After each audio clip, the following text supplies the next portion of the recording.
Di panel awal ini, kita melihat seorang reporter sedang membawakan berita tentang situasi yang melanda saat ini, badai salju yang belum juga membaik, bahkan terlihat kota-kota dan pesawat pun membeku.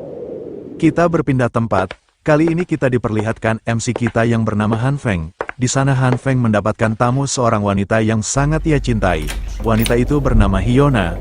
Han Feng pun berkata kepada Hyona apa yang sedang ia lakukan.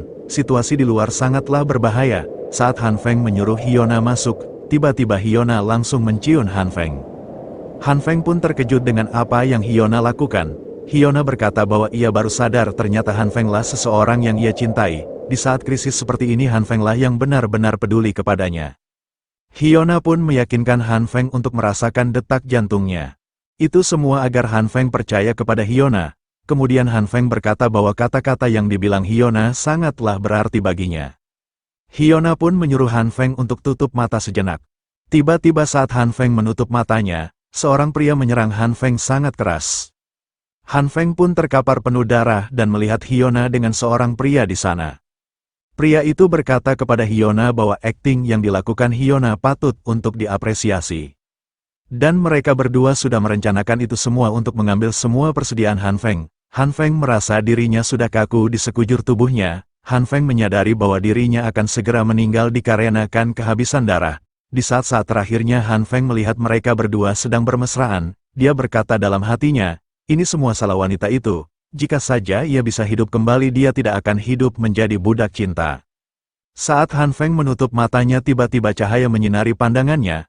Han Feng berpikir bahwa itu adalah cahaya surga. Namun Han Feng merasakan ada yang aneh setelah ia memegang cahaya tersebut. Han Feng pun berteriak setelah cahayanya menjadi satu dengan dirinya. Dan tiba-tiba Han Feng terbangun dari kematiannya. Han Feng pun kebingungan di sana dengan apa yang baru saja terjadi. 30 menit berlalu, Han Feng menjelaskan bahwa dirinya telah kembali masa setengah bulan sebelum bencana salju melanda. Namun yang ia bingungkan adalah ada aura merah yang menempel di tangannya. Han Feng tidak merasakan sakit di tangannya namun terasa hangat. Saat Han Feng bersin tiba-tiba aura merahnya berubah menjadi hijau dan cahaya membesar. Han Feng pun kebingungan di sana. Dia menyadari aura hijau yang menempel di tangannya berbeda dengan aura merah. Aura hijau sangatlah tidak beraturan, kadang menuyusut, kadang membesar. Han Feng merasa sangat lelah dan berpikir itu semua ada kaitannya dengan aura yang muncul di tangannya.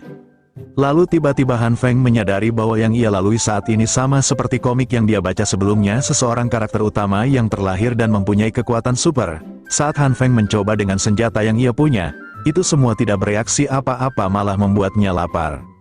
Saat Han Feng membuka kulkas tidak ada yang tersisa. Dia pun berkata bahwa jika tidak makan dirinya akan pingsan. Saat Han Feng menoleh, dia melihat kedelai panggang yang ia beli sebelumnya.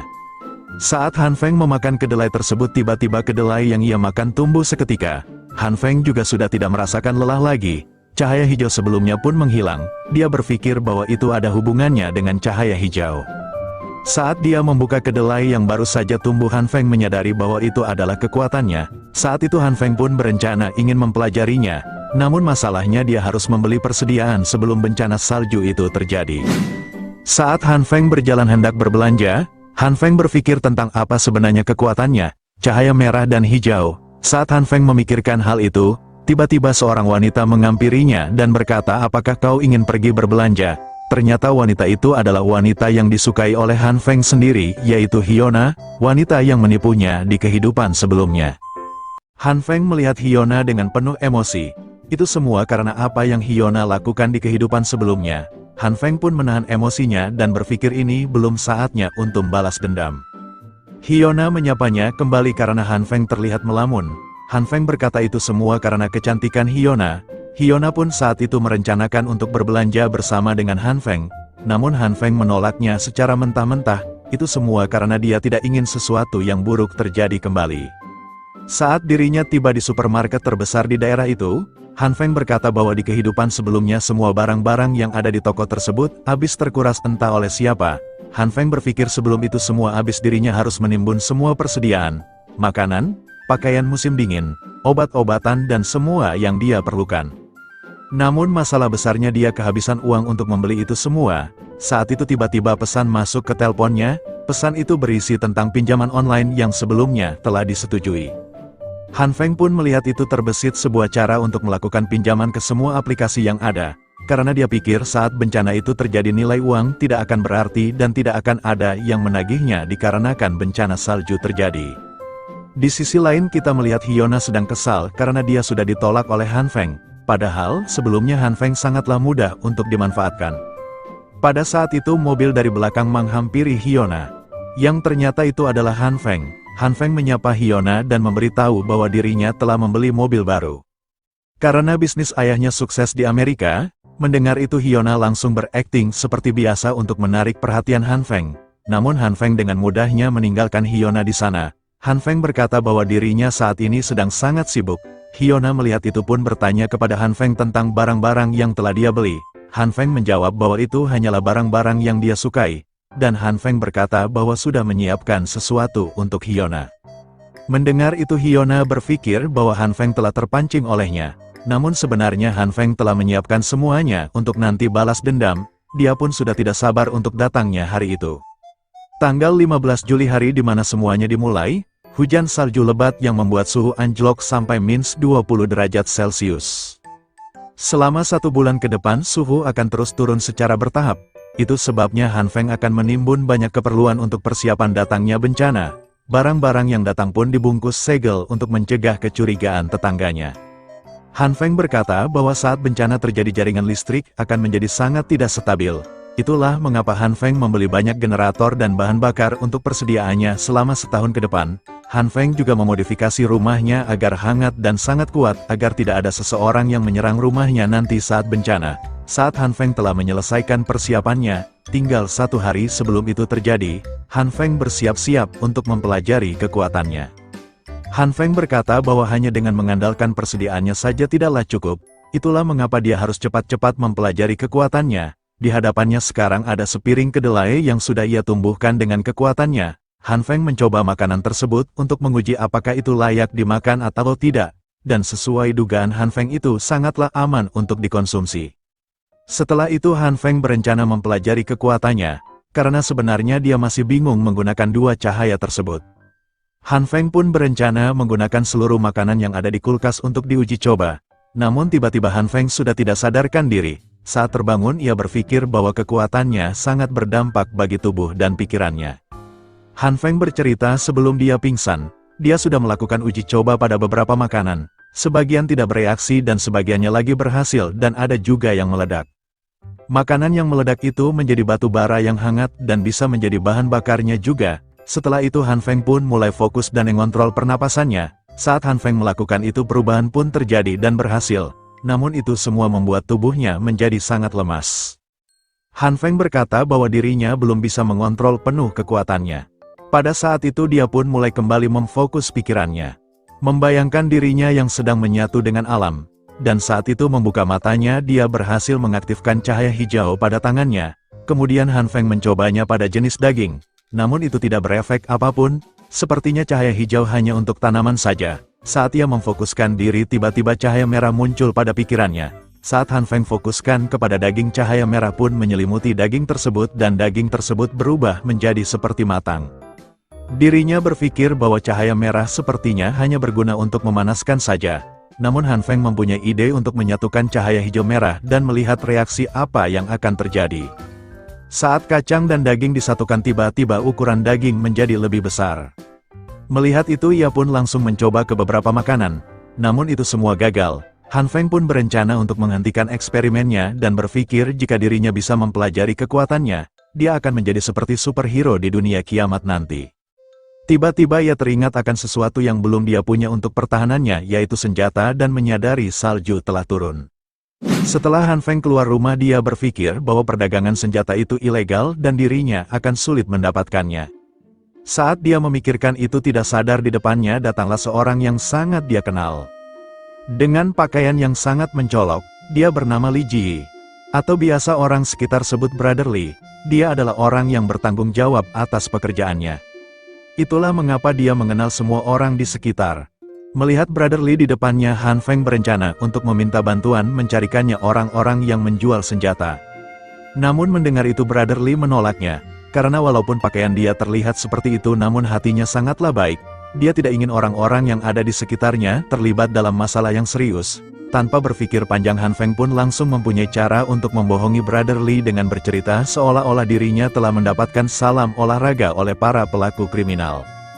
Mendengar itu, Brother Lee akhirnya setuju untuk membantu Han Feng mencarikannya senjata.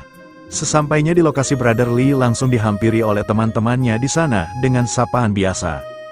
Setelah mereka selesai, Han Feng dan Brother Lee menghampiri Bos Liu dan berkata bahwa Han Feng sedang membutuhkan senjata.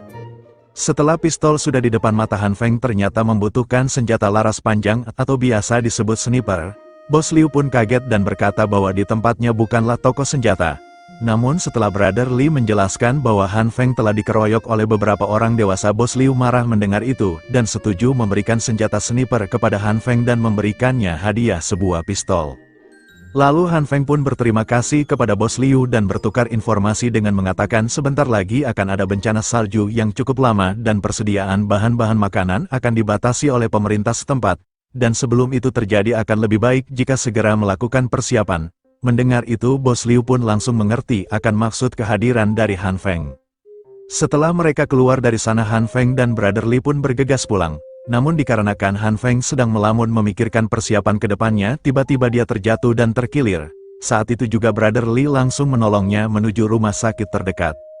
Kita beralih ke rumah sakit. Di ruangan kantor terlihat kepala perawat muda yang bernama Jeon bekerja shift malam menerima telepon dari bawahannya bahwa mereka kekurangan staf dikarenakan banyak korban-korban akibat badai salju yang datang.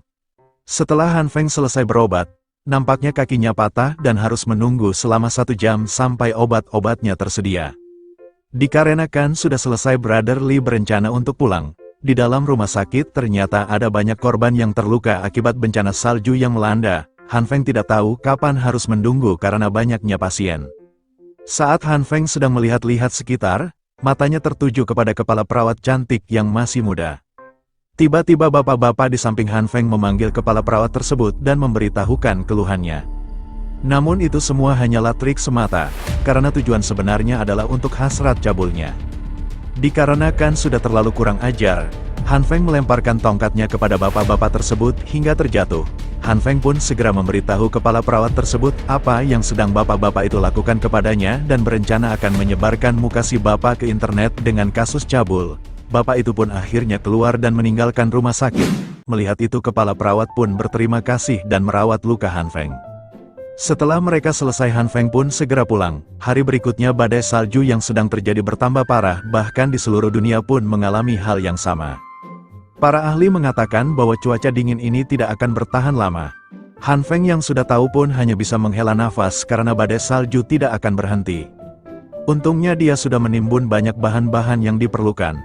Saat setelah berita di televisi muncul, para warga di sekitar perumahan berbincang di chat aplikasi telepon.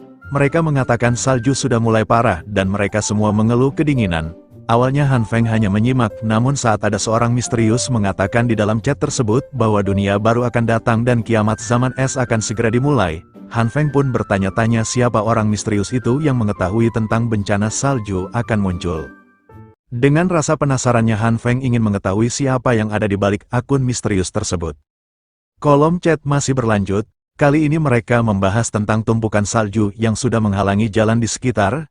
Mereka ingin para manajemen properti untuk mengatasi masalah tersebut. Orang-orang properti pun menjawab bahwa dengan tumpukan salju yang tebal seperti sekarang ini, tidak banyak yang bisa mereka lakukan. Walaupun tumpukan salju sudah dibereskan, mereka tidak akan bisa bertahan di luar sana. Itu karena suhu yang semakin parah sampai -20 derajat. Para warga pun protes kepada mereka dengan kekecewaannya, karena mereka pikir ini hanyalah masalah kecil yang bisa para manajemen properti selesaikan. Saat mereka masih berdebat, seseorang yang bernama Jiang Suyu berkata bahwa pertengkaran ini tidaklah baik. Jiang Suyu menjelaskan bahwa walaupun manajemen properti sudah membereskan saljunya, dalam beberapa jam salju itu akan datang lagi. Daripada berkelahi, Jiang Suyu mengatakan jika lebih baik semua orang untuk bekerja sama membantu. Karena pada dasarnya manajer properti hanyalah manusia biasa, tidak banyak yang bisa mereka lakukan. Namun mendengar itu, para warga tidak setuju dengan pendapat Jiang Suyu. Mereka malah berpikir Jiang Suyu adalah bagian dari manajemen properti. Jiang Suyu menjelaskan kepada semuanya bahwa dirinya bukanlah bagian dari manajer properti.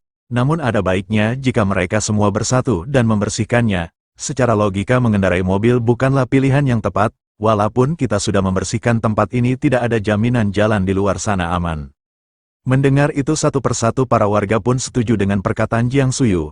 Beberapa dari mereka pun akhirnya setuju untuk membantu membersihkan tumpukan salju di sekitar. Bahkan Brother Lee pun ikut serta keluar untuk membantu, karena ada pekerjaan yang menjanjikan. Hyuna pun di sana setuju dengan perkataan dari Jiang Suyu. Para pria yang suka dengan Hyuna menyarankan Hyuna untuk beristirahat saja. Hyuna pun mendengarnya berterima kasih dan tersenyum kepada semua pria di sana. Setelah mereka selesai berdiskusi di dalam chat, Hyuna membagikan foto seksinya kepada Han Feng dan memberitahu jika ingin bertemu dengannya dia harus membelikannya banyak makanan untuk persediaannya. Melihat isi chat tersebut Han Feng pun kesal dan mengabaikannya. Untuk mengisi waktu luangnya Han Feng hanya menonton video dan itu membuatnya sangat bosan. Saat Han Feng lanjut nonton video, tiba-tiba dia dikejutkan dengan berita korban jatuh dari lantai 50 dan anehnya dia masih hidup dan organ dalam yang rusak mulai membaik. Han Feng mendengarnya tidak percaya dan mempunyai ide untuk melakukan eksperimen kepada kakinya dengan kekuatannya. Saat menempelkan kekuatannya ke kakinya, Han Feng tidak merasakan apapun dan itu hanya membuat dirinya kelelahan. Hasil Han Feng pun tertidur dan bermimpi menunggangi domba besar. Dengan kecepatan penuh Han Feng terjatuh dari domba tersebut dan menyebabkan kaki kanannya terluka. Salah satu domba di sana menghampiri Han Feng dan menjilati kakinya dan mengikatnya dengan lidah bercahaya hijau seperti kekuatannya. Saat terbangun Han Feng merasakan kakinya tidak merasakan sakit lagi, Han Feng pun menyadari bahwa cahaya hijau bisa menyembuhkan kakinya dan ingin mencoba memastikannya. Mengambil pisau di dapurnya Han Feng menyayat jarinya sendiri dan mencoba menyembuhkan dengan kekuatannya. Sesuai dengan apa yang dia pikirkan Han Feng tersenyum dan mengerti gimana cara menggunakan kekuatannya. Sedangkan di luar kita melihat para penghuni apartemen sedang melakukan kerja bakti untuk membersihkan tumpukan es dan pohon tumbang, kita juga di sini perlihatkan sosok seseorang yang ada di chat sebelumnya yang bernama Jiang Suyu, kakek tua bernama Liu Guangyao, saudara kembar Jin Qinwen, Jin Qinwu, dan satu wanita cantik bernama Jin Xian. Jiang Suyu berkata kepada paman Liu salju semakin lebat dan harus segera membeli persediaan. Mendengar tentang persediaan paman Liu berkata bahwa beberapa hari sebelum badai salju melanda, dia melihat seorang penghuni di sini telah membeli banyak persediaan seperti orang yang sedang pindah rumah. Jiang Suyu berkata bahwa itu adalah pemandangan yang umum yang biasa terjadi. Namun bukan itu maksud paman Liu. Paman Liu menjelaskan bahwa sepertinya orang itu sudah mengetahui badai akan muncul dan menyiapkan semuanya dengan matang. Dari arah belakang saudara kembar memberi info bahwa jalan utama sudah selesai dibersihkan dan harus segera membeli persediaan sebelum salju kembali menumpuk. Di sini kita juga diperlihatkan lagi satu orang pria yang bernama Wu Xuanyu dan satu wanita yang bernama Liu Yan. Di sana Jiang Suyu memerintahkan semuanya untuk segera membeli persediaan yang diperlukan. Dari arah belakang paman Liu kembali menanyakan pendapatnya tentang seseorang yang telah menimbun banyak persediaan sebelum badai ini melanda. Namun Jiang Suyu memberitahu kepada paman Liu bahwa itu tidak perlu dikhawatirkan, justru akan lebih baik jika salah satu dari mereka mempunyai banyak makanan. Setelah mereka selesai mereka memutuskan keluar dari sana dan segera membeli persediaan. Sedangkan di sisi lain Han Feng yang tertidur terbangun oleh suara yang terdengar memanggilnya. Saat dia membuka pintu ternyata orang itu adalah Brother Lee yang sedang membawakan pesanan senjata yang Han Feng inginkan. Brother Lee pun menyampaikan pesan dari bos Liu untuk berterima kasih kepada Han Feng karena telah memberitahu badai salju akan datang, dan mereka berhasil menimbun banyak persediaan sebelum badai salju melanda. Kemudian Brother Lee juga memberitahu kepada Han Feng bahwa supermarket sebelah timur telah habis terkuras dalam waktu semalam. Setelah selesai Brother Lee pun pulang dan Han Feng berterima kasih kepada Brother Lee dan bos Liu karena telah baik kepadanya.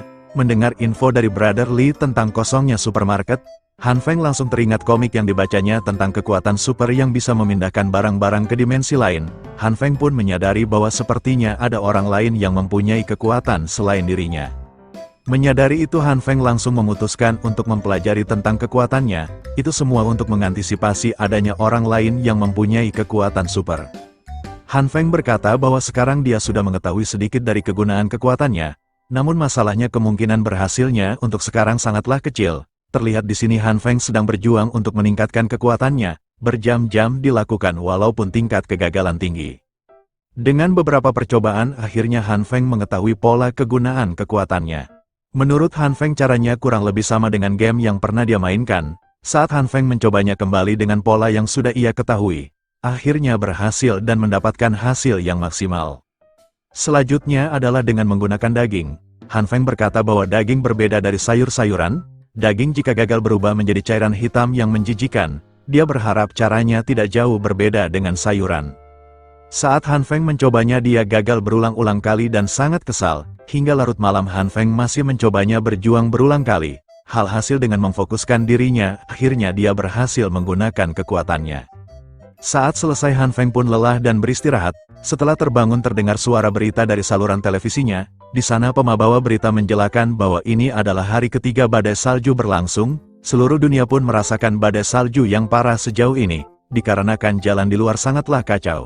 Para pemerintah memberikan bantuan kepada masyarakat sekitar daerah yang berdampak parah. Dan memberitahu warga yang lain untuk bersabar dan tetaplah di dalam rumah. Han Feng segera mengambil ponselnya dan melihat grup chatnya para orang-orang sedang bertengkar. Nampaknya mereka sedang membicarakan cuplikan berita televisi. Mereka pikir bantuan akan segera tiba, namun Paman Liu menjelaskan jika itu terjadi harusnya sejak hari kemarin bantuan diberikan. Dia juga telah diberitahu temannya jika kendaraan berlapis baja sudah berada di wilayah kota. Kemungkinan parahnya adalah perang telah dimulai untuk merampas persediaan para masyarakat dan kita semua. Mendengar itu mereka pun panik akan apa yang terjadi. Jiang Suyu berkata bahwa jika perkataan Paman Liu benar mereka harus bersiap-siap. Mereka harus kompak dan mengumpulkan makanan mereka untuk didonasikan kepada seseorang yang sudah kehabisan makanan. Jiang Suyu juga menjadi orang pertama yang menyumbahkan setengah dari persediaan miliknya. Mendengar itu para warga pun ada yang setuju dan ada yang tidak. Jiang Suyu pun mengusulkan untuk mereka membuat satu organisasi yang akan bertanggung jawab atas semuanya yang disebut Komite Darurat Sementara. Melihat itu Han Feng sepertinya teringat akan organisasi ini yang nantinya akan mengambil persediaan orang lain untuk kepentingan diri sendiri. Hari kelima badai salju suhu di luar turun hingga -40 derajat, sistem penghangat sudah tidak lagi berfungsi. Semua orang berpikir bagaimana cara agar tetap hangat dan menjaga suhu tubuhnya, sama seperti di kehidupan sebelumnya. Situasi akan jadi lebih buruk. Sedangkan di sini terlihat Han Feng sedang bersantai dan bermain game. Suhu ruangan pun terasa hangat dengan persediaannya yang terpenuhi. Ponsel berdering dan di sana Han Feng ditugaskan untuk ikut serta membersihkan tumpukan salju yang menghalangi jalan. Dia pun terpaksa mengikuti arahan hanya agar orang di sekitar tidak mencurigainya yang mempunyai banyak sekali persediaan. Saat mereka semua ingin keluar, pintunya sudah ditutupi salju. Dan ketika mereka membuka pintunya, angin kencang masuk ke dalam ruangan dan membuat semua dinginan. Dari arah belakang terdengar suara Brother Lee dengan sombongnya ingin membantu. Brother Lee berkata bahwa semuanya cemen yang takut akan dingin. Saat Brother Lee masuk ke dalam tumpukan salju, terdengar suaranya meminta tolong. Orang-orang pun menolongnya dan terlihat tubuh Brother Lee yang membiru. Han Feng berkata kita harus kembali tanda tangan kehadiran dan berbicara kepada organisasi bahwa badai salju seperti ini bukanlah manusia biasa bisa selesaikan. Setelah mereka berkumpul Jiang Suyu selaku ketua organisasi berkata bahwa salju di luar sangatlah tebal dan tidak bisa untuk dibersihkan untuk saat ini. Berita bagusnya banyak sekali yang berdonasi untuk mereka yang membutuhkan. Han Feng melihat dari belakang dan berkata bahwa mereka adalah organisasi abal-abal yang mementingkan diri sendiri. Jiang Suyu di sana berterima kasih kepada semua orang yang bersedia berdonasi. Itu semua akan berguna pada saat-saat genting seperti ini. Han Feng di sana melihat kepala perawat yang sudah membantunya. Yang ternyata mereka tinggal di satu atap yang sama. Saat kepala perawat hendak terjatuh Han Feng dengan sigap membantunya dan kepala perawat pun menyadari bahwa itu adalah Han Feng. Kemudian perawat menanyakan kondisi kaki Han Feng apakah sudah membaik. Han Feng menjawab bahwa kecepatan pemulihannya sangat cepat sedari dulu. Han Feng melihat perawat kesusahan menawarkan diri untuk membawakan barang bawaannya. Dia bertanya barang apa yang dia bawa sampai seberat ini. Perawat menjawab bahwa itu semua adalah persediaan medis dan itu akan perawat donasikan untuk membantu semua orang. Perawat menjelaskan bahwa sebenarnya dirinya lebih kuat dari para pria dan dia tidak bisa menjelaskannya. Setelah mereka berbincang kemudian perawat berkenalan dengan Han Feng dan memberitahukan namanya. Kepala perawat itu bernama Jinsu. Jinsu bertanya apa pekerjaan Han Feng, dan Han Feng dengan santainya menjawab pengangguran. Saat itu tiba-tiba datang Hyona dan berkata kenapa Han Feng tidak memberitahunya jika ada di sini. Melihat itu Jinsu berterima kasih kepada Han Feng dan memutuskan untuk tidak mengganggu mereka berdua. Han Feng bertanya kepada Hyona kenapa dirinya ada di sini. Hyona menjawab bahwa dirinya ingin mengambil keperluan. Hyuna juga bertanya kepada Han Feng kenapa pesannya tidak dibalas. Dia juga menanyakan apakah Han Feng punya banyak persediaan. Dia sepertinya akan kehabisan makanan. Han Feng menjawab sebenarnya dia juga hanya mempunyai sedikit makanan. Namun dia bisa saja memberikannya kepada Hyuna jika dia bersedia datang ke rumahnya dan menemaninya untuk beberapa hari. Hyuna berkata dia tidak mengerti apa yang Han Feng bicarakan. Jika ingin ngobrol dengannya lebih baik lewat online saja. Mendengar itu Han Feng berkata jika Hyuna tidak mau lebih baik dia akan pulang saja. Kemudian Hyuna berkata bahwa sepertinya sifat Han Feng berubah kepadanya, tidak seperti yang dulu. Hyuna berkata beri dia waktu untuk memikirkannya. Han Feng dengan tatapan tajamnya berkata bahwa jika dirinya tidak pernah mati sebelumnya dia akan percaya dengan ucapan Hyuna.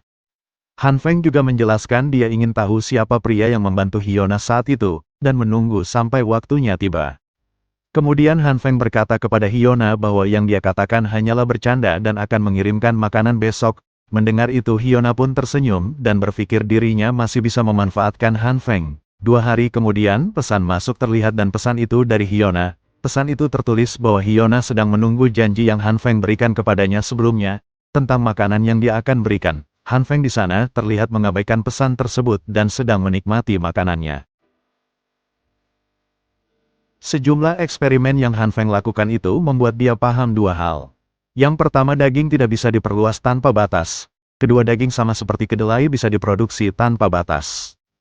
Han Feng pun berencana untuk menggunakan makanannya hanya setengah dan yang setengahnya lagi untuk diproduksi menggunakan kekuatannya. Dengan itu Han Feng tidak akan khawatir tentang kekurangan makanan.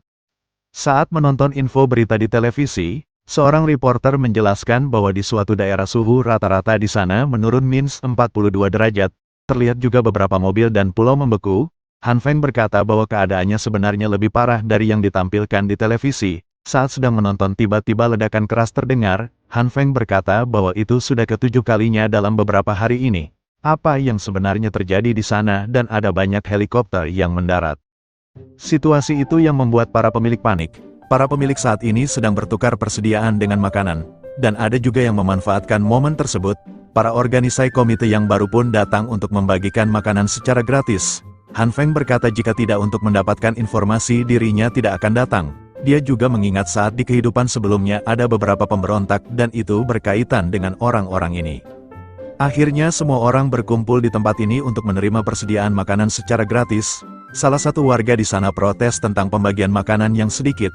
Dia juga menyesal sudah berdonasi dan ingin semua barangnya dikembalikan. Mendengar itu para warga yang lain pun memarahinya dengan sikap yang tidak tahu malu dan hanya ingin mendapatkan lebih. Kemudian Brother Lee datang dan itu membuat Han Feng terkejut. Brother Lee menjelaskan bahwa dirinya mendonasikan hampir semua makanannya pada komite dan dirinya saat ini sudah kehabisan makanan. Melihat kondisi Brother Lee yang memburuk, Han Feng memberikan pekerjaan kepada Brother Lee untuk mengumpulkan informasi dan akan menukarkannya dengan makanan. Mendengar itu Brother Lee menyetujui dan berterima kasih kepada Han Feng. Saat Han Feng hendak pulang Hyuna datang kepadanya dan langsung menamparnya sembari berkata bahwa Han Feng sudah mengecewakannya. Han Feng berkata dendam yang sebelumnya pun belum dibayar Hyuna sudah kembali menaparnya. Sambil menghela napas Han Feng menjawab bahwa persediaannya telah dicuri seseorang dan hanya tersisa sedikit, dan Hyuna dengan santai berkata bahwa itu masih bisa dibagikan kepadanya setengah lagi. Kemudian Han Feng berkata karena dia sudah berjanji dia akan memberikan setengahnya kepada Hyuna. Mereka pun berpisah dan Han Feng berkata bahwa makanannya akan dikirim nanti malam. Malam pun tiba, terlihat Hyuna sedang memberikan pesan kepada Han Feng namun dia tidak ada respon sama sekali. Dikarenakan Hyuna sudah tidak tahan dingin, dia berencana untuk pergi menemui Han Feng berjalan kaki menuju tangga dikarenakan lift sudah rusak. Hyuna berkata jika bukan karena makanan dia tidak akan mencarinya. Dia sudah tidak makan beberapa hari dan harus menaiki tangga. Saat sudah hampir sampai terlihat plastik hitam besar jatuh dari atas dan mengenai Hyuna. Kemudian Han Feng meminta maaf kepada Hyuna karena dirinya terburu-buru tepungnya jatuh dan mengenai Hyuna. Han Feng tersenyum dan senang karena rencana kecilnya itu berhasil. Saat Han Feng memberikan sisa makannya, Hyuna berkata bahwa itu terlihat seperti sampah dan bertanya apakah ini masih bisa dimakan. Han Feng menjawab jika Hyuna tidak mau dia akan mengambilnya kembali. Namun Hyuna berkata bahwa luarnya memang sudah kotor. Dia bisa menggunakan pisau untuk memisahkan luarnya. Han Feng berkata bahwa itu cukup untuk membuat Hyuna sakit perut untuk beberapa hari. Ketika Han Feng berjalan pulang, dia menyadari bahwa ada yang sedang mengikutinya. Saat seseorang itu semakin dekat, Han Feng berbalik dan hendak menyerang seorang tersebut. Namun saat hendak menyerang, Han Feng dikejutkan bahwa yang mengikutinya adalah seorang wanita. Han Feng berkata kenapa dia mengikutinya, namun wanita itu tidak mengatakan sepatah kata pun. Untuk membuat si wanita itu berkata, Han Feng hendak merobek baju dari wanita tersebut, namun wanita itu tetap diam dan tanpa ekspresi. Han Feng pun berencana untuk meninggalkannya dan menyuruh wanita itu untuk tidak mengulanginya lagi. Saat hendak pergi, wanita itu memegang tangan Han Feng dan menyuruhnya untuk mengikutinya. Sesampainya di rumah si wanita itu, Han Feng terkejut akan apa yang ada di dalamnya. Ternyata wanita itu pun sudah menyiapkan semuanya. Han Feng berkata, apakah kau sudah mengetahui badai salju akan datang? Wanita itu kemudian menjelaskan bahwa dirinya adalah orang di balik akun misterius di grup chat. Setelah itu dia memperlihatkan rekaman CCTV-nya yang sedang memata-matai Han Feng. Itulah kenapa dia tahu badai salju akan datang dan sudah mempersiapkan semua persediaan. Wanita itu kemudian berkata kepada Han Feng untuk mengajarinya cara menggunakan generator. Han Feng akhirnya mengerti kenapa dirinya ditarik ke dalam rumah wanita itu. Saat itu Han Feng mengajari semuanya yang wanita itu tanyakan, dari mulai menyalakan generator, menimbun daging ke dalam kulkas agar tidak basi, memasang gas, dan mengajarinya memasak. Setelah selesai mereka pun makan bersama dan dikarenakan sudah kelelahan wanita itu pun tertidur. Melihat itu Han Feng memindahkannya ke tempat yang lebih nyaman dan memberikannya selimut, dikarenakan sudah selesai Han Feng pun pulang dan beristirahat. Saat di pagi hari wanita itu datang kembali dan memberikan beberapa perlengkapan kepada Han Feng. Wanita itu berkata bahwa dia ingin diajari sekali lagi agar bisa hidup mandiri. Sesampainya di rumah, Han Feng menjelaskan bahwa wanita yang tinggal di atasnya 100% wanita bodoh. Dia kekurangan pengetahuan umum dan sangat tertarik untuk hidup mandiri. Itulah kenapa dia menyeretnya ke dalam rumahnya. Han Feng kemudian berkata bahwa dia belum tahu namanya. Namun wanita itu menjawab mata sejati Raja Kejahatan. Mendengar jawaban itu Han Feng pura-pura tak bertanya dan kembali makan. Kita berpindah tempat, di bawah lahan parkir mereka sedang bertengkar dan sedang memperebutkan persediaan. Saat keadaan sudah mulai tidak kondusif, Jiang Suyu selaku ketua organisasi menggunakan pengeras suara dan menyuruh mereka untuk berhenti. Jiang Suyu menjelaskan bahwa yang mereka lakukan itu konyol, merebutkan secuil makanan dengan bertarung mati-matian. Yang mereka harus lakukan adalah bersatu dan mengambil persediaan mereka kembali dan agar tidak terpengaruh oleh orang luar yang memanfaatkan mereka. Mendengar itu para warga pun setuju bahwa mereka harus mengambil kembali persediaannya. Melihat mereka sudah terprovokasi, Jiang Suyu pun tersenyum menyadari provokasinya telah berhasil.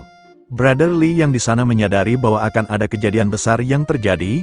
Brother Lee pun segera memberikan informasi itu kepada Han Feng tentang kejadian yang berlangsung. Brother Lee memberi pesan bahwa orang-orang sudah gila dan akan merampok persediaan dari rumah-rumah pemilik lain, dan menyarankan Han Feng untuk diam di rumah dan menyiapkan semuanya. Han Feng kemudian berterima kasih kepada Brother Lee dan menyarankan Brother Lee untuk hati-hati juga. Saat itu Han Feng pun berpikir bahwa dirinya harus siap-siap dan menyusun rencana. Walaupun dia punya beberapa senjata, jika diserang warga secara bersama dia tidak akan punya peluang untuk hidup. Saat Han Feng sedang bersiap-siap, tiba-tiba listrik padam dan itu akan jadi pemadaman listrik permanen. Itu karena di luar salju yang tebal dan suhu yang semakin memburuk. Terlihat Han Feng yang sedang menyalakan generator dan berpikir bahwa kiamat yang sebenarnya akan segera dimulai. 30 menit yang lalu kita diperlihatkan Hyuna yang sedang duduk makan bersama seorang pria. Pria itu menjelaskan bahwa orang-orang sekarang mudah untuk dibodohi. Dia juga melelang beberapa persediaan yang membuat mereka semua bertengkar merebutkannya. Pria itu mengatakan bahwa mengikutinya adalah pilihan yang tepat. Saat mereka berdua sedang berbincang, tiba-tiba terdengar suara ricuh di luar ruangan. Pria itu mendengar bahwa mereka yang di luar akan segera mendobrak pintu tersebut untuk mengambil semua persediaan yang ada. Mendengar itu pria dan Hyuna pun panik dan bingung apa yang akan mereka lakukan. Beralih ke kediaman Han Feng, kita melihat dia yang sedang membuat agar pintunya dialiri oleh listrik. Namun saat itu terdengar suara orang yang mengetuk pintunya. Saat dicek ternyata itu wanita yang kemarin dibantunya, namun Han Feng tidak membukanya. Han Feng merasakan trauma yang dulu dia rasakan, dia tidak ingin yang dulu terulang kembali. Han Feng berkata bahwa dia harus mempersiapkan diri. Orang-orang sudah gila dan akan merampok semua pemilik rumah yang ada, jadi kau harus pulang dan juga mempersiapkannya. Wanita itu kedinginan dan tidak bisa pulang. Terdengar suara para perampok yang sedang mencari kamar yang mempunyai banyak persediaan. Saat sampai ke tempat, para perampok berkata bahwa sepertinya belum ada yang kesini, dan mereka mencoba untuk membuka pintunya. Han Feng dengan wanita itu pun bersembunyi dengan hening tanpa suara. Han Feng berkata pintunya sudah diperkuat jadi tidak perlu khawatir. Para perampok itu berkata bahwa pintunya sangatlah kuat, dan salah satunya berkata untuk membuka pintu yang lain dulu. Mereka pun pindah dan meninggalkan kediaman Han Feng. Han Feng berkata untungnya dia dulu memperkuat pintunya juga. Wanita itu mengucapkan sepatah kata kepada Han Feng. Dia berterima kasih karena sudah membantunya. Han Feng kemudian kembali melakukan pekerjaannya untuk membuat gagang pintu yang dipegang dialiri oleh listrik.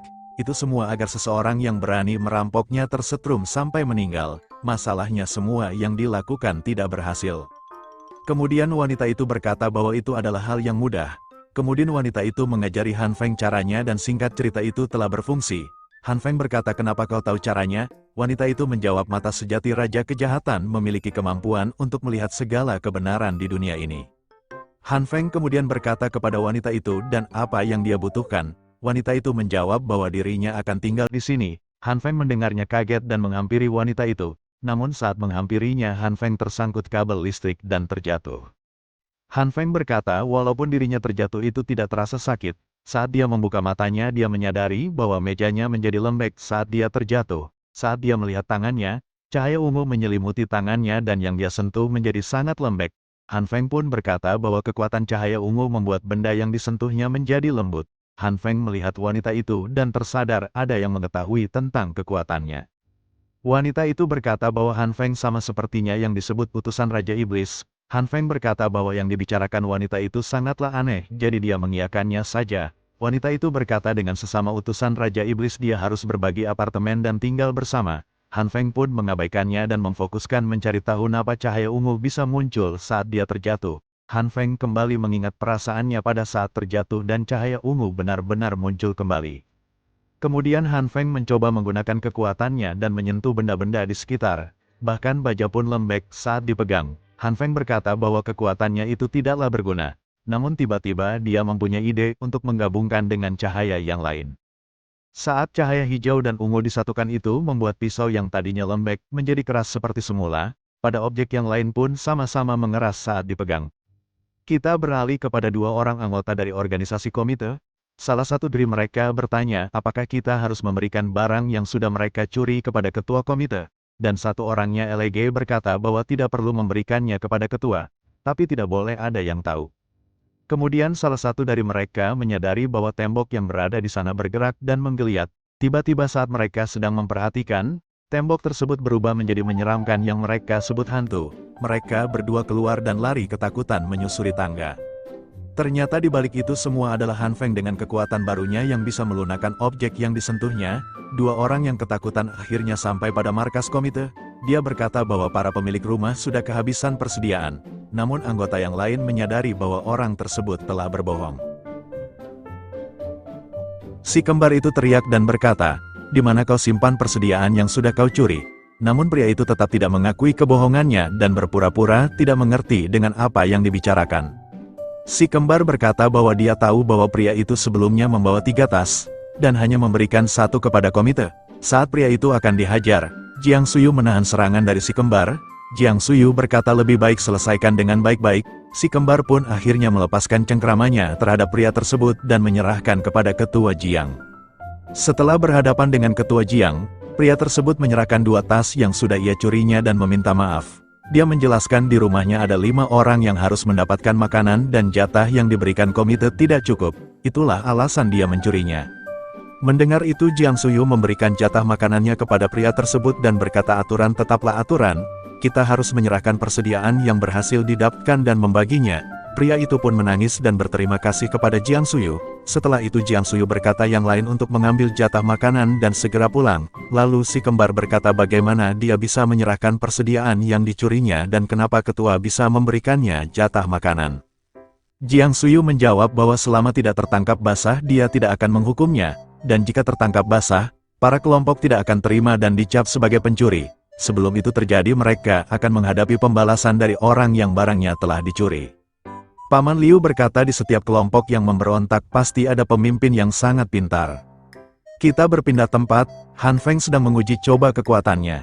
Seluruh dinding dan kaca di rumahnya, itu sudah diperkuat oleh kekuatannya dengan menggabungkan cahaya hijau dan ungu. Han Feng pun dikejutkan dengan adanya tamu yang mengetok pintunya. Saat Han Feng melihatnya ternyata itu adalah Hyona. Han Feng kemudian mengingat kembali tentang apa yang terjadi di kehidupan sebelumnya. Han Feng berkata bahwa dia sudah menunggu momen ini setelah sekian lama, untuk membalaskan dendamnya, dan mengambil pistol yang ada di meja. Namun Han Feng berpikir jika dia keluar dengan menggunakan pistol dia tidak tahu pria itu akan muncul dan malah menjadi bumerang. Jika menggunakan aliran listrik pun dia berkata bahwa itu belum diuji coba dan tidak tahu apakah akan efektif. Han Feng pun memfokuskan dirinya untuk mencari tahu letak dari si pria itu. Han Feng pun mengingat ada titik buta di belakang pintunya dan seharusnya ada di sana. Han Feng memfokuskan kekuatannya agar bisa memanfaatkan temboknya. Hyona meminta tolong kepada Han Feng agar dibukakan pintunya. Pria itu berkata apakah ini akan sepadan dengan apa yang akan mereka lakukan. Hyona menjelaskan bahwa dia yakin Han Feng masih memiliki banyak persediaan, karena sebelumnya dia tahu Han Feng telah membeli banyak makanan sehari sebelum bencana. Kemudian pria itu tiba-tiba merasakan suara aneh di belakangnya. Saat dia menoleh, serangan telak pun mengenai muka pria tersebut hingga terjatuh. Hyona panik karena pria yang membantunya tiba-tiba terjatuh. Pintu terbuka dan Han Feng menyemprotkan apar kepada Hyona. Pandangan tertutup oleh asap dan menoleh kepada pria itu yang sedang meminta tolong. Han Feng hendak menangkap Hyona namun Hyona berhasil kabur dan lari sangat cepat. Saat pria itu hendak bangun, Han Feng menendang perutnya sangat keras. Tendangan kedua diarahkan. Pria tersebut berkata kepada Han Feng, jika dia berani menghajarnya ayahnya akan mencarinya. Han Feng mengabaikan perkataannya dan terus menghajarnya berkali-kali. Pria itu berkata lagi kepada Han Feng bahwa dirinya tidak punya masalah dengan Han Feng, tapi kenapa dirinya tetap dihajar. Han Feng dengan kesal balik bertanya kepada pria itu, kenapa dirinya dibunuh di kehidupan sebelumnya. Han Feng dengan kesal mengambil tongkat baseball pria tersebut yang sudah dipasangi paku. Pria itu pun sambil menangis bertanya kepada Han Feng alasannya hendak membunuhnya. Saat setelah itu Han Feng dengan marah berkata bahwa dirinya dibunuh tanpa alasan dan dia menanyakan alasan. Setelah tersadar Han Feng telah membunuh seorang pria dengan kejam. Melihat kondisinya Han Feng mual dan muntah di sana.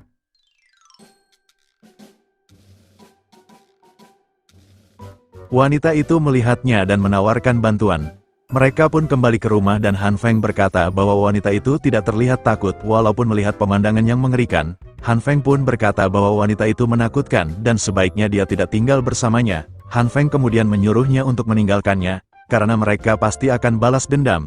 Jika dia tetap di sini itu akan membahayakannya. Han Feng berpikir jika mereka tetap bersama nyawa mereka berdua akan dalam bahaya. Wanita itu berkata bahwa dirinya akan tetap di sini dan menyuruh Han Feng untuk tidak khawatir, karena mata Raja Setan akan membantu. Kemudian wanita itu berkata bahwa energi Raja Setan hampir habis dan dirinya harus tidur untuk memulihkan kekuatannya. Han Feng mendengar itu sangat kesal karena yang wanita itu katakan tidak masuk akal dan aneh. Wanita itu pun menyuruh Han Feng untuk masuk, dan setelah melihatnya Han Feng terkejut. Kita berpindah tempat di sini terlihat para warga sedang mengantri untuk mengambil jatah makanan. Hyona ikut mengantri dengan menggunakan identitas pemilik lain. Saat dia pergi dari sana pemilik asli protes bahwa dia bersumpah bahwa dirinya belum mengambil apapun.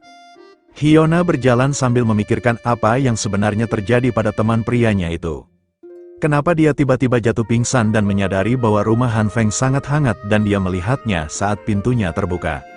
Hyona dengan kesal berkata bahwa Han Feng sudah mengetahui badai salju akan datang dan tidak memberitahukannya. Dia juga memberinya makanan sisa untuk dimakan. Hyona pun kemudian berpikir untuk mencari tahu tentang rumah Han Feng. Saat sedang berjalan Hyona menabrak seorang pria. Pria itu mengenali Hyona dan menyuruhnya untuk menghangatkan diri karena mereka sudah menyalakan tungku pemanas. Hyona menolaknya dan berkata akan menghangatkan diri di rumahnya. Pria itu menghalangi Hyona dan berkata bahwa dirinya mempunyai makanan, dan mengajak Hyona untuk tinggal bersamanya beberapa hari. Kemudian Hyona berteriak dan berkata bahwa pria itu cuma sampah. Pria itu menjelaskan bahwa Hyona telah menggunakan nama palsu untuk mendapatkan makanan. Mendengar itu para orang-orang di sekitar pun membicarakannya.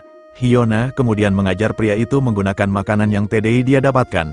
Pria itu tidak terima dan saat hendak memukul Hyona tiba-tiba tangan seseorang menamparkan pria itu sangat kencang.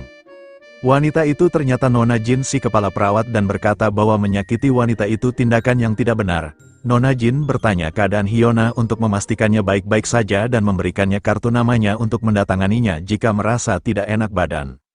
Tiba-tiba pria yang sudah dihajarnya menjatuh kaca dan sudah bersiap untuk memukulnya. Sebelum itu terjadi seorang pria terlihat membantunya dan menarik pria yang hendak memukul Nona Jin. Dan ternyata pria yang membantunya ialah Brother Lee. Brother Lee berkata selama ada dia seseorang yang berani menyakiti wanita akan berhadapan dengannya.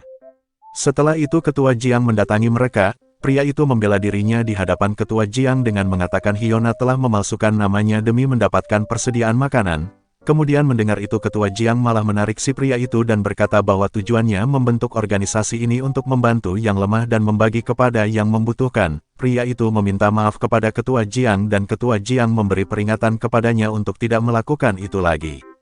Ketua Jiang menghampiri Brother Lee dan Nona Jin untuk meminta maaf dan menawarkan mereka bergabung dengan komite.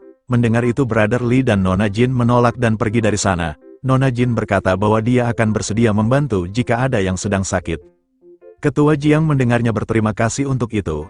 Tiba-tiba dengan akal busuknya Hyona merayu Ketua Jiang untuk menerimanya untuk bergabung dengan komite. Hyona menjelaskan bahwa dia sudah mengagumi Ketua Jiang sejak lama.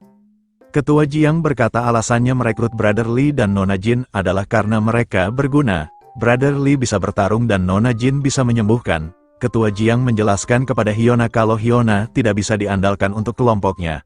Mendengar itu Hyona berkata bahwa dia mempunyai informasi tentang pemilik rumah yang mempunyai banyak persediaan. Kita berpindah tempat, di sini terlihat ternyata wanita itu mempunyai kekuatan seperti Han Feng. Namun berbeda dengan Han Feng, wanita itu dianugerahi kekuatan dimensi yang bisa menimbun barang apapun ke dalam ruang dimensinya. Han Feng menjelaskan bahwa wanita itu masih harus belajar menggunakannya. Karena akurasi dalam mengambil barang yang diinginkan sangatlah rendah, Han Feng pun penasaran akan ruang dimensi tersebut dan memasukkan kepalanya ke dalam ruang dimensi untuk melihat apa yang ada di dalamnya. Saat melihatnya Han Feng terkejut dengan besarnya ruangan itu, dikarenakan tidak ada oksigen. Han Feng segera mengeluarkan kepalanya dan memarahi wanita itu, karena wanita itu tidak mengatakan bahwa di dalam tidak ada oksigen. Wanita itu kemudian mengambil banyak barang yang Han Feng inginkan. Terlihat 3 orang yang sebelumnya hendak mencuri di kediaman Han Feng kembali. Mereka bertiga kini menjalankan tugas dari Ketua Jiang, karena mendapatkan informasi dari Hyona bahwa Han Feng telah menimbun banyak persediaan. Han Feng dan wanita itu pun mengawasinya lewat kamera pengawas. Ternyata Han Feng dan wanita itu telah menyusun rencana. Han Feng keluar untuk menjalankan rencana kedua dan mempercayai wanita itu untuk membantunya. Salah satu pria di sana menyadari suara aneh yang muncul dan beranggapan bahwa itu adalah hantu yang sebelumnya dia lihat. Kemudian di hadapan mereka bertiga cahaya muncul yang ternyata itu adalah mobil remote yang sudah wanita itu kontrol. Dan rencana yang dimaksud Han Feng adalah menambahkan petasan ke dalam sisi mobil remote itu. Suara ledakan terdengar dan itu membuat mereka bertiga kabur. Namun salah satu pria di sana memukul drone hingga keluar dari kaca, dan ledakan besar terjadi dari arah drone tersebut. Han Feng kemudian kembali memastikan letak-letak drone yang sebelumnya dan kembali untuk mengambilnya, karena menurut Han Feng drone tersebut sangatlah penting. Saat hendak kembali wanita itu berkata dia menemukan satu mayat. Han Feng melihatnya terkejut karena yang dikira mayat ternyata itu adalah Brother Lee.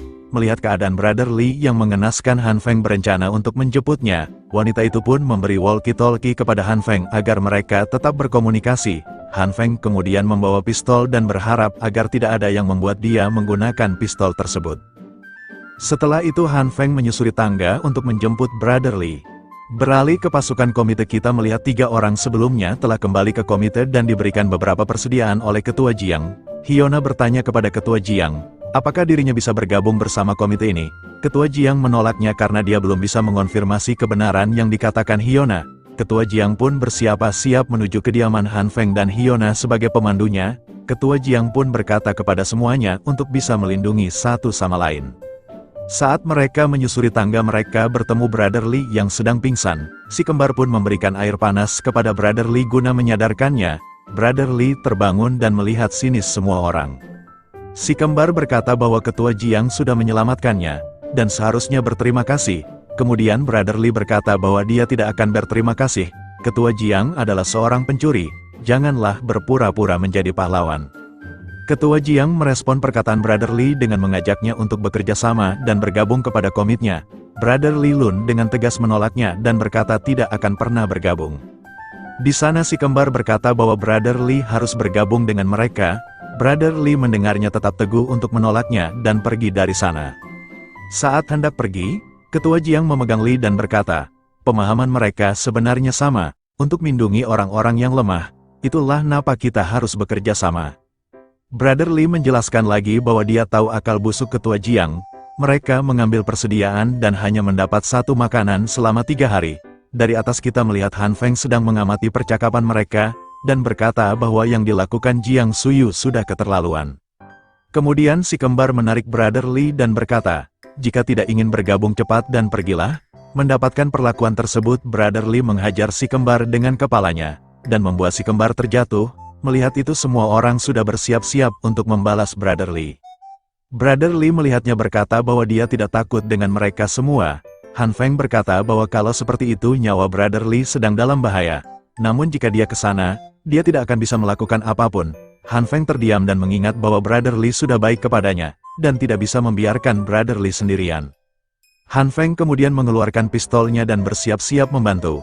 Han Feng menembak ke bawah lantai dan mengejutkan mereka semua. Han Feng berkata untuk mereka semua tidak ada yang boleh bergerak. Respon mereka panik ketakutan dan Hyona berkata untuk apa Han Feng keluar dan membawa senjata. Han Feng berkata pada Brother Li untuk mengambil kunci rumahnya dan segera pergi. Salah satu dari mereka berkata kepada Ketua Jiang, apa yang harus mereka lakukan. Yang lain berkata untuk menyerangnya saat dia lengah. Han Feng yang mendengarnya menembakkan kembali pistolnya ke bawah, dan berkata untuk tidak bergerak dan segera menurunkan senjata mereka semua. Han Feng kemudian berjalan mundur sembari menodongkan senjata kepada mereka. Ketua Jiang berkata apakah ada yang kenal dengan pria itu? Hyona menjawab dia adalah Han Feng, pemilik yang mempunyai banyak persediaan. Si kembar marah kepada Hyona, kenapa tidak memberitahu mereka bahwa si Han Feng mempunyai senjata? Hyona menjawab bahwa dirinya pun tidak tahu akan hal itu. Ketua Jiang kemudian berkata kalau yang dikatakan Hyona itu benar. Dia menjelaskan jika seseorang mempunyai senjata itu berarti untuk melindungi persediaannya. Ketua Jiang juga menyadari bahwa Han Feng lah yang dimaksud oleh Paman Liu. Si kembar berkata kepada Ketua Jiang, apa yang harus mereka lakukan? Jika mereka tetap maju sepertinya belum bisa berbuat banyak. Ketua Jiang berpikir, kalau Han Feng tidak akan bisa bertahan hidup selamanya di dalam rumah. Ketua Jiang kemudian berkata bahwa mereka harus kembali dan menyusun rencana kembali. Berpindah kepada Han Feng dan Brother Li. Brother Li terkejut dengan kediaman rumah Han Feng yang sangat hangat dan mempunyai banyak persediaan. Brother Li bertanya kepada Han Feng, dari mana semua ini dia dapat? Kemudian wanita yang bersama Han Feng keluar menanyakan drone sebelumnya, yang sepertinya Han Feng lupa membawanya. 2 jam kemudian mereka pun makan dan menjelaskan apa yang sebenarnya terjadi. Brother Li berkata kepada Han Feng, bahwa Han Feng pintar dalam memprediksi bencana, bahkan Han Feng telah menimbun banyak persediaan sebanyak itu. Han Feng meminta maaf kepada Brother Li, karena dirinya tidak bisa memberitahu Brother Li akan hal itu. Dia sangat takut jika informasinya menyimpan persediaan bocor. Mendengar itu Brother Li berterima kasih kepada Han Feng, dan bersyukur telah bertemu seseorang yang baik seperti Han Feng. Melihat itu Han Feng berkata, bahwa dia juga berhutang budi kepada Brother Li, itulah kenapa dia menyelamatkannya. Mendengar itu Brother Li menangis dan terharu. Setelah mereka selesai makan, Brother Li menjelaskan bahwa situasi saat ini sangatlah berbeda. Semenjak saat itu, Ketua Jiang dan semua bawahannya telah mencuri persediaan beberapa orang pemilik. Ada sebagian para bawahannya tidak setuju dengan apa yang Ketua Jiang lakukan, akhirnya keluar dari grup tersebut. Untuk mengurangi ancaman beberapa kelompok, Ketua Jiang memberi perintah kepada bawahannya untuk membunuh mereka semua yang tidak patuh. Si kembar cerdas juga ikut membantu Ketua Jiang, itulah yang membuat kelompok mereka kuat. Namun Brother Li memberitahu kepada Han Feng jika ada yang lebih kuat dari kelompok Jiang, seorang petinju kejuaraan kelas menengah yang bernama Li Zhenghao. Kelompok komite Jiang beberapa kali dikalahkan oleh mereka. Setelah kejadian itu, Li Zhenghao mengumpulkan beberapa anak buahnya. Di antara mereka ada yang cukup terkenal. Yang pertama bernama Zheng Yangyu. Dulu dia adalah penggemar berat Li Zhenghao. Dia pernah mengikuti tinju ilegal dan terkenal berkat kecepatannya. Yang kedua ada Jin Zhongzai. Penggemar berat Li Zhenghao, dia mempunyai badan yang besar seperti monster. Dengan kekuatannya kelompok mereka bertiga berhasil tumbuh dengan cepat, dan mereka ini sangat membenci Jiang Suyu. Dan sekarang Jiang Suyu sedang mencari cara untuk mengalahkan mereka, dan mencuri persediaan di sini. Brother Li menjelaskan ketika dia tahu rumah Han Feng yang selanjutnya akan dicuri, dia sudah berencana memberitahunya namun tiba-tiba dia pingsan tidak sadarkan diri. Setelah mendengar informasi tersebut, Han Feng berpikir itulah kenapa Brother Lee beberapa kali diajak bergabung oleh Jiang Suyu. Komite sepertinya sedang mencari anggota untuk mengalahkan Li Zhenghao. Saat mereka sedang berbincang, tiba-tiba suara dari luar terdengar, dan ternyata itu adalah kelompok komite yang diketuai oleh Jiang Suyu. Han Feng melihatnya langsung bersiap-siap untuk mengaktifkan tegangan listrik pintunya. Namun saat itu tiba-tiba suara bom terdengar dari luar. Wanita itu berkata bahwa mereka menggunakan bom buatan untuk menghancurkan pintunya. Brother Lee melihat dari CCTV menyadari bahwa Hyuna lah yang telah membawa mereka semua ke sini. Han Feng tanpa pikir panjang menyalakan tegangan listriknya, yang membuat satu orang meninggal dari pihak komite. Semuanya kaget dan menyadari bahwa pintunya sudah dialiri oleh listrik. Ketua Jiang kemudian memerintahkan mereka untuk menempelkan bom di kedua sisi pintunya. Saat bomnya diledakkan, itu hanya membuat retak temboknya saja. Ketua Jiang kebingungan karena bom yang dia rancang sangat kuat, tidak bisa menembusnya. Kemudian Ketua Jiang pun kembali memasangkan 3 bom, dan berkata bahwa hari ini harus bisa menjebol pintu dari Han Feng. Dengan ledakan kuat seperti itu, ruangan Han Feng menjadi berantakan, dan mereka pun menyadari bahwa temboknya sudah terlihat sedikit retakan. Han Feng kemudian mempunyai cara untuk membuat kembali temboknya seperti semula, menggunakan kekuatannya. Namun banyak barang-barang yang menghalanginya, wanita itu pun menggunakan kekuatannya untuk memindahkan barang-barang yang berserakan. Brother Lee melihatnya pun kaget dan berkata, apa yang telah wanita itu lakukan? Setelah wanita itu selesai memindahkan semua barang-barang, Han Feng kemudian dengan kekuatannya membuat temboknya seperti semula. Setelah melihat kekuatan dari wanita itu, Brother Lee kemudian dikejutkan kembali dengan kekuatan Han Feng yang tidaklah normal. Han Feng berkata pada Brother Lee bahwa itu sulit untuk dijelaskan. Suara ledakan terdengar sangat keras yang membuat dindingnya retak kembali. Wanita itu berkata kalau mereka sedang meledakkan lantainya, dikarenakan sudah tidak ada cara lain. Han Feng pun mempunyai sebuah rencana, dan mereka berdua harus mempercayainya.